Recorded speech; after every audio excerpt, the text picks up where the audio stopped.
What is up, guys, and welcome to another episode of Guarani Vision, the first ever podcast dedicated to Paraguayan football in English. As always, I'm Roberto Rojas, and joining me are my two great co-hosts, Fede Perez and Ralph Hannah. And guys, obviously, I think the talk of the town in Paraguay has always been the ODESUR, but, we have some things going on in the Clausura. Obviously, we had some matches this week. We have some big games happening this weekend as well, a particular game that could indeed might go a long way and decide the title. There's still a couple more weeks left until the end of the Clausura, but always a big one with the Superclasico coming up this weekend. Always a big game, and I think for both of these teams, it really is a must-win. I think it's really been important to see that. But I'm excited. Let's get straight into it, and let's go to someone that's already over there in Paraguay, kind of getting a scene of someone that we didn't hear from last week, because we did speak about the ODESUR, the South American games that are happening in Paraguay. And for all the talk about Chirica Mania or whatever it may be that's going on over there,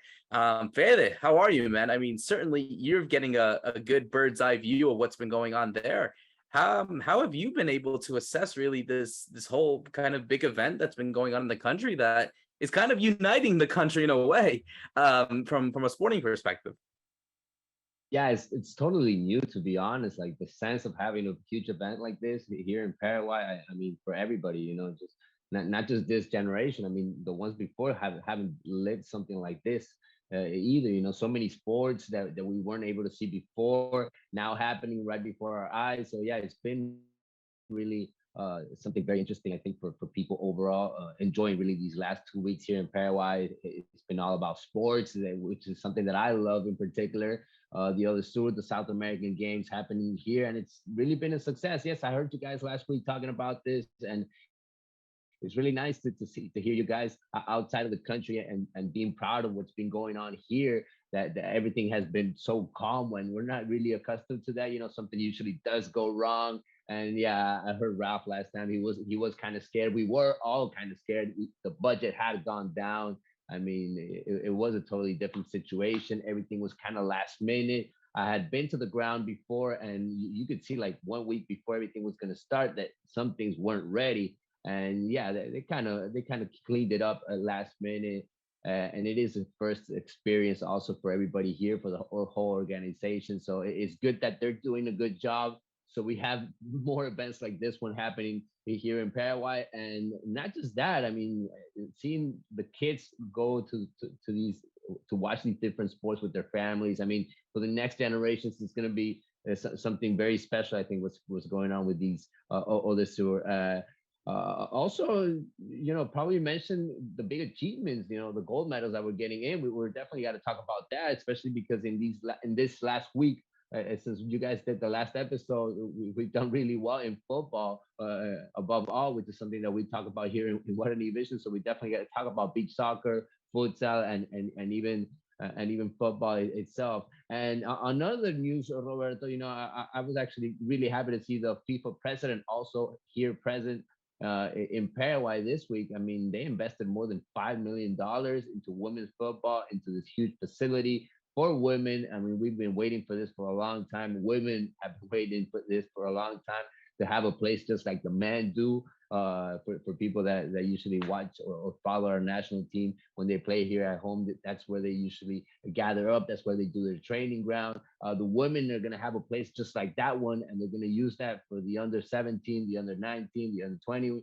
and for the national team also. And it's great. I mean, more than $5 million, you can only do that with FIFA, with CONMEBOL money, and they came together to do this for women's football, and I think that's just great. Women's Libertadores just started also. Olimpia won their first game. Libertad Limpeño play against Palmeiras now, so that's also a tournament to follow, talking about women's football. And yeah, we got to talk about this Clausura race. We got to talk about the teams, and what are they doing right now, just pretty much ending the year, because that's what's going on here. And I want to mention just one club, because I know we're not going to talk about this team in particular. We're going to talk about Olimpia. We're going to talk about the Superclasico. But something that caught my eye really these last couple of days is, and it usually happens at the end of the year, the treatment that some players get. And we're talking about a first division team. I don't know if you guys heard about the situation that the players of 12 de Octubre are going through. I mean, it's just a shame. I mean, just not to have, the proper wear to to practice, to not have a ground to practice, to not get paid, which was the main problem. Actually,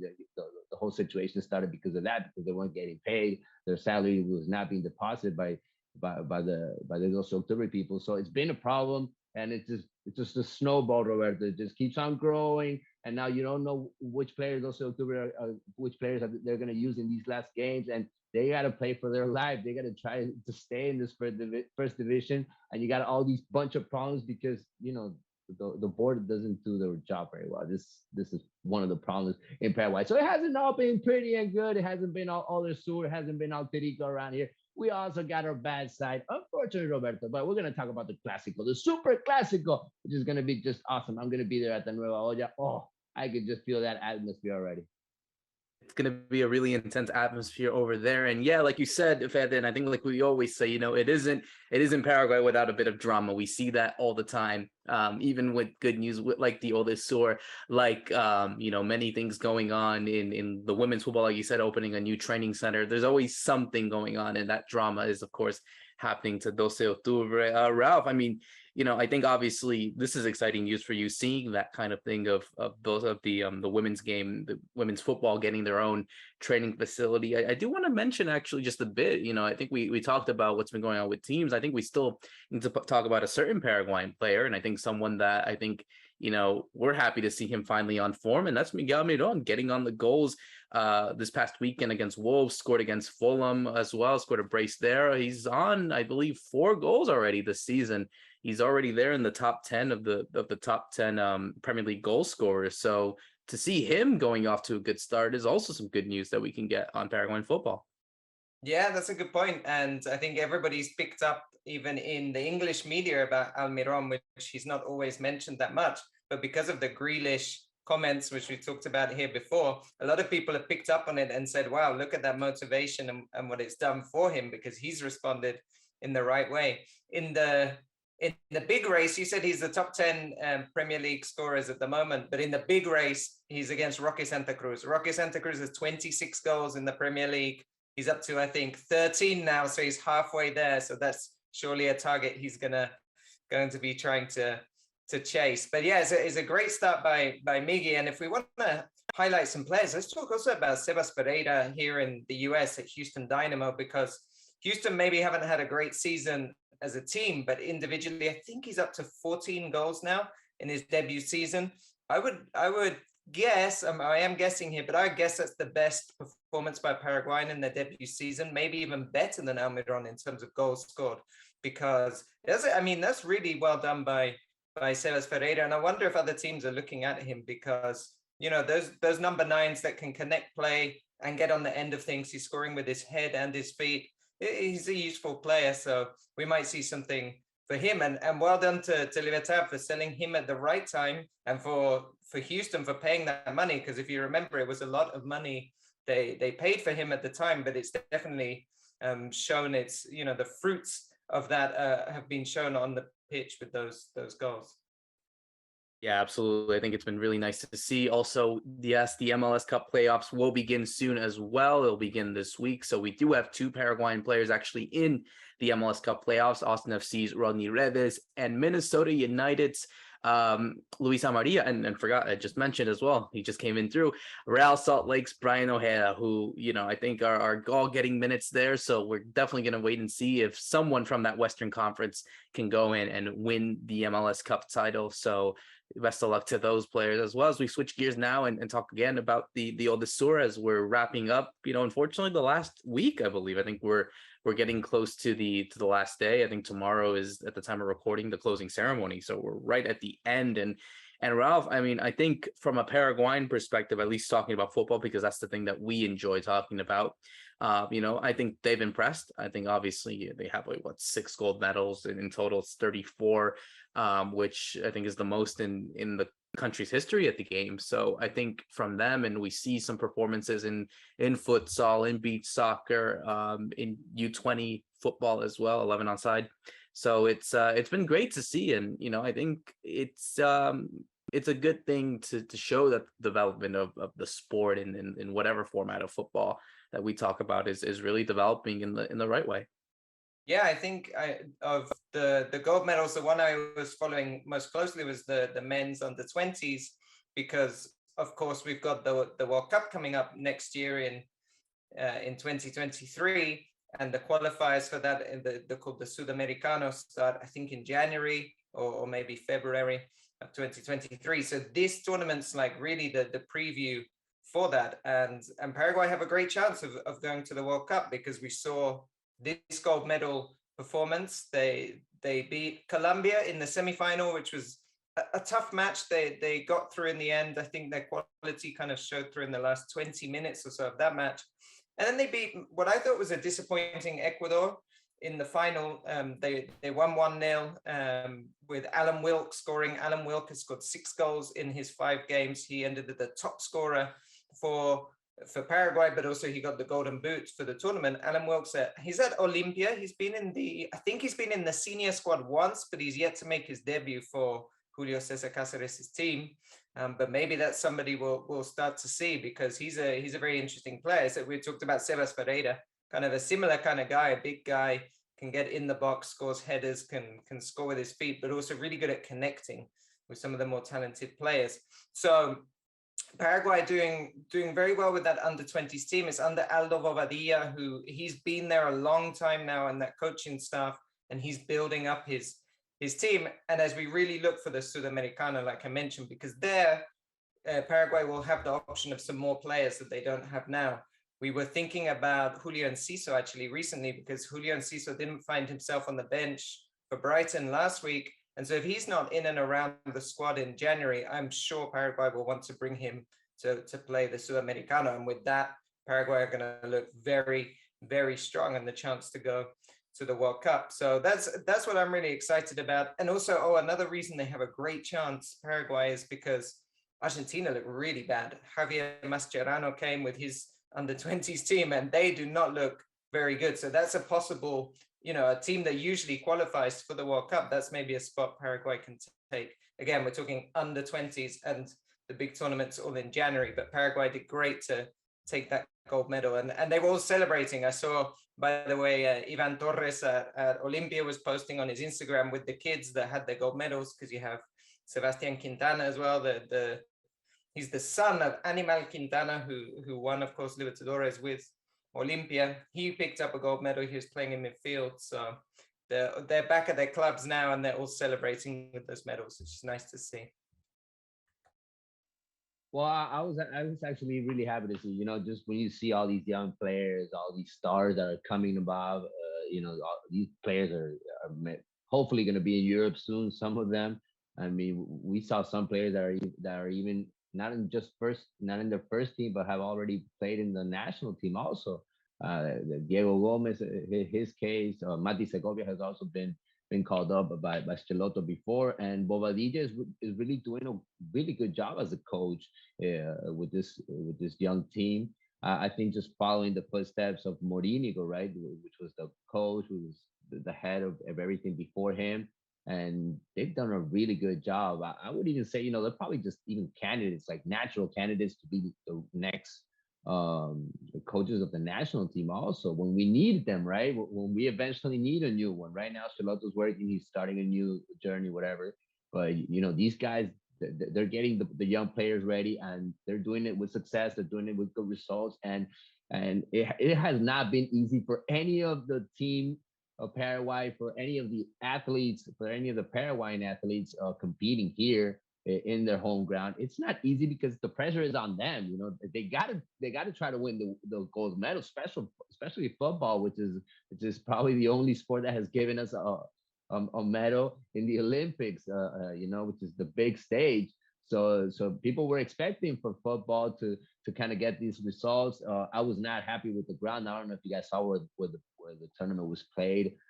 That was something that I was talking about before, right, in the introduction. Some of the small details that you could see that the field, it was ready, but it was ready last minute, and that ground needed to settle, and they just didn't give it enough time, and they still played. That's why I think most teams did not feel comfortable playing there. and Paraguay maybe had an advantage to that situation because the atmosphere was just brilliant. I mean, you had so many Paraguayan flags, so many people. You had their parents there on the stands. Also, they're very young kids.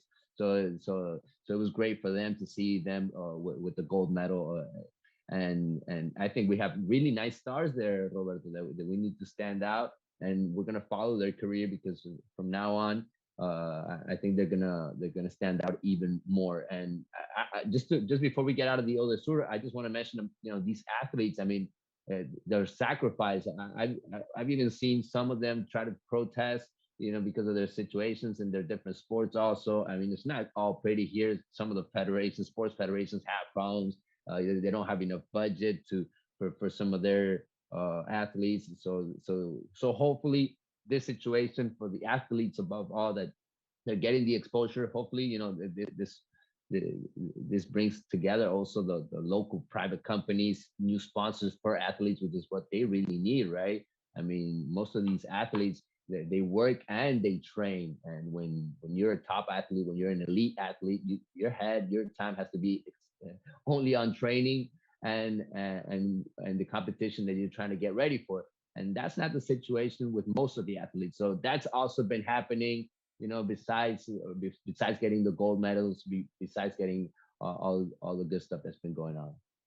There's a lot to be said, and I think it's interesting to see kind of the developments that's been going on from that. So it's really good to see, and I think as long as that kind of stability and that kind of like growth continues, I think that you can only go from there. And I think that's the most important thing. I do want to switch gears, but before we get to the Clausura race and talking about Superclasico, we do have some breaking news. The Women's World Cup Intercontinental Playoffs have just been announced. So as we know, Paraguay will be playing in the Intercontinental Playoffs, where they will decide 3 spots that will go to the World Cup next year in Australia and New Zealand. And officially, they are in Group C. So Paraguay, the women's Paraguay team, will be taking on Chinese Taipei. And the winner of that will be taking on the winner of Papua New Guinea and Panama.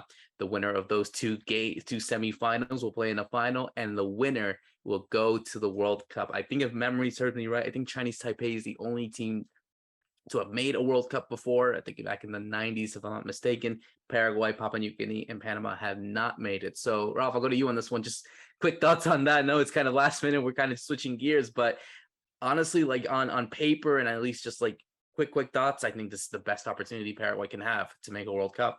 Yeah, they have a great chance. We talked just earlier about the CARFEM, the new high performance center for women's football, which ideally would have been ready before the Copa America. It wasn't, but now it's there, so they have their base to prepare for. Paraguay had a couple of friendlies this week against Colombia. They lost 1-0 the first game, which was actually a relatively good result against Colombia. They then lost 4-0, which is similar to what we saw in the Copa America. So in a way, a backward step, but a reminder that they didn't have all of their best players for that game called up. They didn't have the strongest team.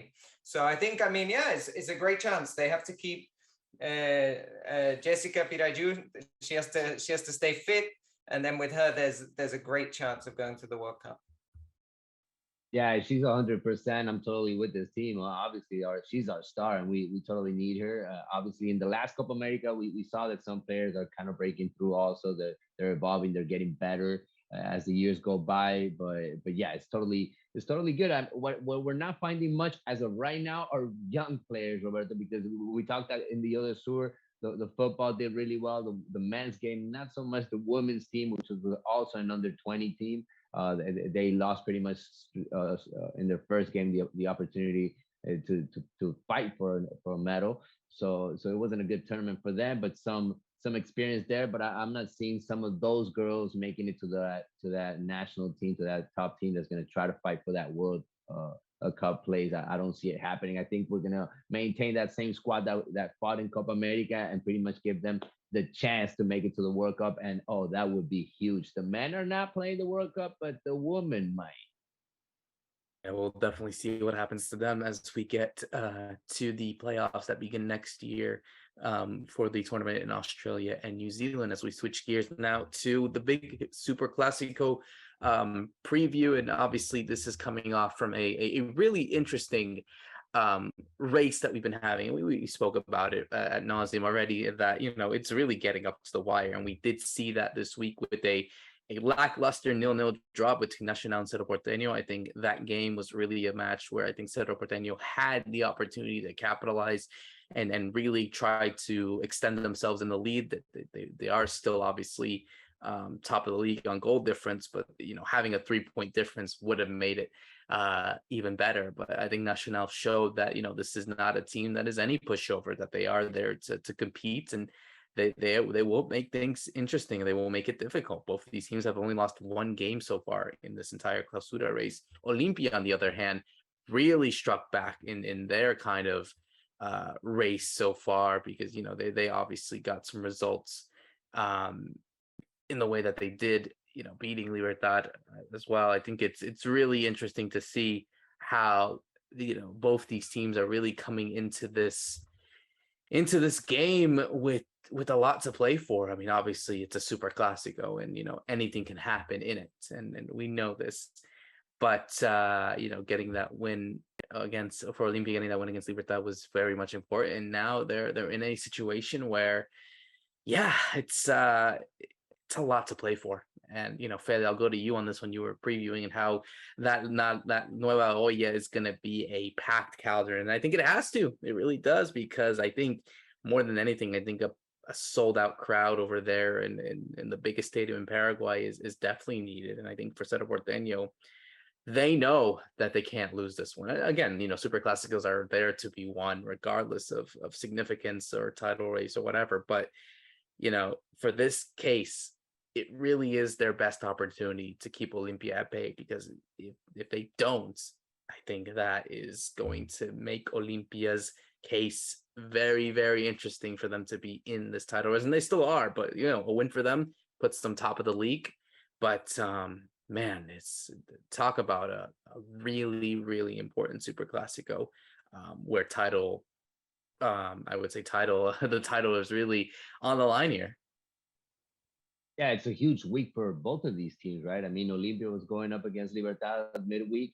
Cerro had their big game against Nacional at the beginning of the week on Monday. You guys previewed that one on the last episode. It was a 0-0 draw.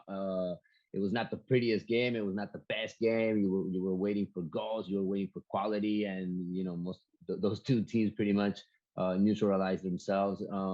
But I do think it's going to be a totally different game against Olimpia from Cerro Porteño's side. They haven't done that well against Olimpia this year in particular. I mean, just the way they set up games against Julio Cáceres' side. I mean, Julio Cáceres has done pretty well. Olimpia fans feel it that way this year in particular, where they faced each other several times. Let's remind everybody they even went up against each other in the Libertadores also, and Olimpia got a good result in that time when they needed it in Cerro Porteño's ground. So it wouldn't be the first time that Olimpia goes to Cerro Porteño Stadium and gets a good result, especially when you see Olimpia's moment right now, their current situation, 4 in a row. They look fresh. They look really well in defense. They're going to miss out Mateo Gamarra, which is an important player back there. They might use Luis Zárate or Antolín Alcaraz. We'll see what Julio Cáceres ends up using in defense. But these are two really good defensive teams. I mean, Cerro Porteño also, that's something we always stand out, you know, when Alexis Duarte and Patiño are back there with John, their goalkeeper. I mean, those three are just unstoppable. They're always doing something in the game, having their moment. If it's not just John making a joke or being funny about something, it's him stopping a good shot, and he's gonna have his trouble with Derlis Gonzalez and what he's been doing lately for Olimpia. He's the player maker. He's been doing it different ever since he got in top shape this year, I believe. Derlis Gonzalez is just unstoppable. Last game around, he showed it against Libertad. He did it the game before that against Ameliano. Also, he's been doing it over and over again. So I think if there's a player that Cerro needs to worry about, it's Derlis Gonzalez. I wouldn't be too worried about Alex Iba playing in the midfield like it's been happening lately, because Richard Ortiz has been out. He played alongside Marcos Gomez last time around. I don't know if he's going to keep that. I mean, from Olimpia's side, it is a very strategic match. I do think one of the two coaches might throw a last-minute curveball in their lineups, even maybe. Chiquias has done it a couple of times against Olimpia lately. So I wouldn't be surprised if now having so many players available, both coaches, and because they had midweek games, I mean, not well, Cerro had a longer week, but Olimpia in particular, they played Wednesday and they played a tight match to the last minute against Libertad. So, maybe the coaches might hold up and wait. They have 5 subs. They might use it again in their favor in a week like this and in a big, huge game like this one, Ralph. Yeah, it's a huge game because if Cerro were to lose, then Olimpia go top at least immediately. Then we'd see what happens with Nacional. And Cerro weren't ready for that. Cerro were in their 2-horse race with Nacional, and then suddenly Olimpia's come up. We thought they'd thrown away their chance, but like Fede mentioned, they won 4 games in a row. And really interesting, they won 4 games in a row without conceding a goal. 3 of the wins were 1-0, like the one against Libertad. And I think in all 4 games, they scored in the first half. So they're scoring early and then sitting back and defending, which is not their normal style. But you get the feeling that after they started to lose some games, Julio Cesar Cáceres kind of got them back to basics in a way. And especially without Richard Ortiz, right? So without Ortiz, they've had to maybe adjust things a little bit, but it's working for them at the moment. And for Cerro, I think Fede described it really well as 2 very good defensive teams. And so it's more like a case of what's going to break or what kind of curveball are we going to see that can try and make a difference here. I thought in the game against Nacional, I thought I didn't agree with the starting lineup from Chiquiase where he puts Claudio Aquino and Pachi Carrizo in the same team, because that just hasn't been working. I've been liking it to Gerrard and Lampard in the World Cup with England. That it never seemed to work. They're 2 great players, but they can't seem to work together. So that's one thing to think about. Will he just go with one? And if he does, it's a hard call, because I think Pachi Carrizo's maybe been playing better. But Claudio Aquino he usually does very well in the Clásicos. He usually gets himself up for that game. And then what I'm really interested to see is how much Olimpia are going to let Cerro have the ball. That's what they've done really well before, is they've allowed Cerro to have the ball, but without being too dangerous. And then they often hit them on the counterattack with Derlis Gonzalez, who's definitely the most dangerous player. And that strategy's worked well, and often Cerro's kind of played into their hands. And I think that's why Julio Cesar Cáceres has got the better of Chiquiase so far this year. So let's see. I mean, it's a really tight one. Whatever happens, it's going to be, I think, a very close game. We're not going to see like the 4-0, which we saw when Cerro won, but that was because Olimpia were playing kind of a B team looking forward to Libertadores. I don't think we're getting that kind of blowout either way. It's going to be a really tight match. And I think it's going to be a tight one instead, because obviously we go and switch gears to my favorite part, the predictions. I mean, Fede, you'll be at the game.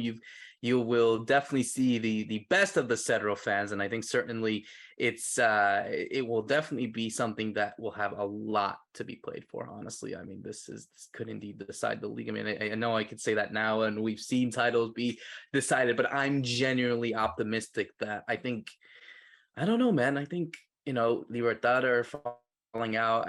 Maybe Nacional are still in it, but I still think that if we do get a winner on this one, I think we might see the next Clausura champion. I don't know. Maybe that's still something I'm still a bit doubtful, but how do you see this Superclasico panning out at La Noria this weekend? And Nacional doesn't have that easy either this weekend. They have to play against Guarani, and Guarani made a whole bunch of goals last night. So we'll see what happens with them also this weekend. They play after the Superclasico. They're already going to know what the result between Cerro and Olimpia was. That could favor them. But given the prediction for this Superclasico, I'm going to go with a draw on this one. I think a 1-1 draw is going to happen in Cerro Porteño Stadium. I think Cerro Porteño and Olimpia, they're both going to try to attack each other just because they need the 3 points. They're trying to be champions. They're trying to give that trophy to their fans at the end of the year. Neither of these teams had a great year. I think Olimpia up until now has had a bit better year than Cerro Porteño, especially because of Cerro Porteño's results in the international stage. I mean, they got to get over that. And they can only do that if they win this Clausura. You know, they were so close on the Apertura, and they're again close in this Clausura. So it would really hurt. It would be really hurtful for them to see it slide away in these last games. I'm not giving my hopes up on Nacional yet. I do think they're really into it, and I think this draw is going to benefit Cerro Porteño's chances, and Olimpia is still going to fight it there until the last games, Roberto. Just like you said it a couple of episodes ago, it's going to be tight until those last games. We got 6 last games coming up, and in my prediction, the Superclasico is going to be a draw. Absolutely love it. Absolutely love it, Ralph. What does your gut say on this Superclasico? It's difficult. I was looking at the results. So I think Olimpia have actually won the last 2 games at the La Nueva Olla, because they won the Copa Libertadores game, which Claudio Aquino missed a penalty. So probably should have been a draw, but Olimpia scraped it. They won the last league match. The 2 before that, I think Cerro won. I don't know. I also think it's going to be a draw, and I think it's going to be a draw because Chiquiasi can afford to draw. Because he can afford the draw, knowing that they would still be, they Nacional, remember, have to play Olimpia still. So they know that with a draw and with Nacional having to play Olimpia and Libertad still, they still have to play Libertad too. They still have, you know, the cushion, and it's not like Nacional would necessarily run away with things. So I think he's willing, if he has to sacrifice a little bit of goal scoring threat to preserve the result, I think he will. And I also think, I mean, Cerro are just so good at home. Other than those defeats I mentioned to Olimpia, they rarely lose any games at home. They're of course unbeaten at home so far this season. So I think it's a draw, and it could even be a 0-0 draw. But I don't think that means it's going to be boring. I would be surprised if it's boring, because there'll be lots going on. Probably a few cards as well. Yeah, honestly, I think it's always going to be a bit spicy, a bit, with a lot of drama. We did see that in the last Superclasico, where we did get a few red cards in that. So I think I'm going to be in agreement with all of you guys. I think, I do see a draw. I think Olimpia, I don't know, they seem to have been having their number as of recent. And so they definitely have been able to do that, especially at La Nueva Olla, where Cerro don't typically lose historically, but it seems that recently Olimpia has been able to get the upper hand on them. It's going to be interesting. I think 2 sides that are full on attack and good on defense as well. But I'm going to say a 1-1 draw on this one, be on Fede's case, and say, I think it'll be a interesting and tight game with maybe some cards, but ultimately I think both of them will share a point, which, I think, like to Ralph's point, I think is a good result for Cerro, just as long as Nacional are not able to pick up any points against Guarani afterwards, and even against Olimpia later on. So it's definitely a must win for both these teams. I cannot wait. It's going to be exciting. I feel a bit of jealousy towards Fede being at I would love to be there for those type of games.